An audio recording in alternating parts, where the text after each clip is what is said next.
It was barely 7 a.m. when Belinda Harrow stood in my driveway, pointing her manicured finger at my chest. "I know the police chief personally," she snapped. Behind her, her 21-year-old son leaned against his sleek black Porsche, smirking like I was some cranky old man. That week, it was the third time he'd blocked my only way out, and I'd had enough. They thought I was harmless. Just another widower with nothing to do but complain. What they didn't know was that I'd spent 18 years as a forensic investigator, building cases so tight even defense attorneys didn't bother fighting them. My name is Thomas Caldwell, and for nearly 2 decades, I investigated corporate fraud and insurance schemes. My reports sent people to prison because I didn't make mistakes and I didn't bluff. After my wife, Laura, was killed by a drunk driver who walked away with a fine and a suspended license, I sold everything and moved north to a quiet suburb. All I wanted was peace. The house was modest, but the driveway mattered. Laura and I had laid every granite tile ourselves, lining both sides with lavender because, as she'd said, things with deep roots survive anything. She was right. Even after she was gone, those flowers kept blooming. They were my living memorial to her, and I protected them like sacred ground. It was early October when the black Porsche first appeared. I'd just finished my morning coffee when I heard the low growl of an engine. The car rolled into my driveway, dead center, blocking me completely, and crushed the lavender on the left side.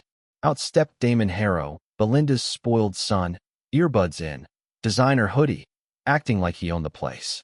He didn't even glance at the house, just locked his car and walked into his mother's place 3 doors down. I took photos, wide angle, close-up, license plate, and logged the time. 6:04 a.m., unauthorized vehicle on private property. Old habits die hard. When I knocked on Belinda's door, she answered in a silk robe, hair flawless. "Thomas," she sighed, "it's 6 in the morning. Your son's car is blocking my driveway," I said calmly. "I need to leave for an appointment." She glanced at the Porsche, then back at me. "He'll move it when he needs to. He has class at 8. "I need to leave now," I repeated. Belinda gave an exaggerated sigh. "Street parking is full. Be flexible. It's called community." Then she shut the door. Not slammed, just firm enough to make her point.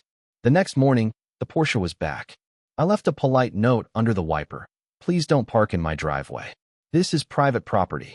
By afternoon, the note was crumpled on the ground, coffee spilled over it. On the 4th day, I waited. When Damon came out, I said evenly, "You've been parking on my driveway all week. This is private property." He smirked. "Relax, old man. It's just a driveway." "You're damaging my property," I said.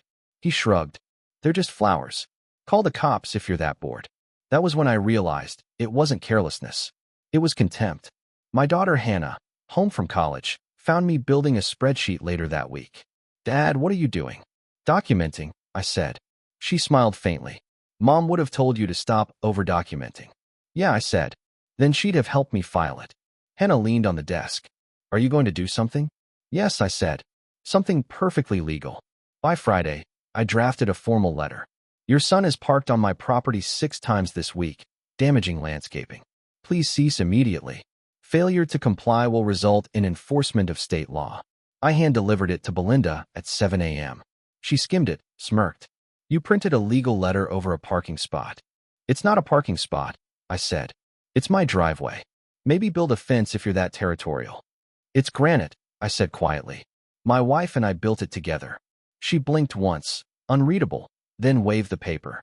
"You're being ridiculous," and closed the door. I added a new row to my spreadsheet. Formal notice delivered. Rejected. The police couldn't help. The HOA wouldn't help. Belinda was vice president. At the monthly meeting, I presented 12 documented incidents, photos, timestamps, and legal citations. She interrupted halfway through. "This man's been harassing my family over a minor parking issue." The board sided with her. "Try to work it out privately," the president said. So I did. Privately. Thoroughly. A friendly HOA attorney caught up with me afterward. "You've got documentation," he said. "And under California Civil Code 368, you can legally tow a vehicle from private property if you post compliance signs and send certified notice." That night, I started what I called Operation Legal Remedy. Within a week, my driveway was flanked by 2 reflective aluminum signs. Private property, Unauthorized vehicles will be towed at owner's expense. Belinda came storming out when I installed them. You can't just threaten people. I'm not threatening, I said. I'm notifying. Her son laughed. Dude actually made signs. I met his eyes. 7 days from now, they take effect. And then, day by day, I documented. Day 1, Porsche parked again. Photo taken. Day 3, certified notice delivered, signed by Belinda Harrow. Day 4, social media post mocking my signs, screenshot saved. Day 7, authorization contract signed with Precision Towing Company. Everything was lined up. Everything by the book. Monday, October 27th, 6:02 a.m. The Porsche rolled into my driveway again, crushing lavender like it owned the place. I started recording as Damon climbed out, looked straight into my security camera, and flipped it off. That was all I needed. I called the towing company. This is Thomas Caldwell. Authorization code Tango, Charlie 2478. Proceed as agreed. 20 minutes later, a yellow flatbed truck pulled up. The operator, Vance, checked my documents, nodded once. Everything's perfect, sir. Let's get this done. By 6:31, the first strap was under the front wheels. By 6:34, Belinda and Damon burst out of their house in pajamas. What the hell are you doing? Damon shouted. Legal removal, the tow driver said calmly. California Civil Code 368. Belinda's voice trembled. Stop this. I'll pay you double. The driver shook his head. Once it's hooked, it's going to impound. The Porsche lifted off the granite tiles, gleaming in the morning light. Damon yelled, That's a $90,000 car.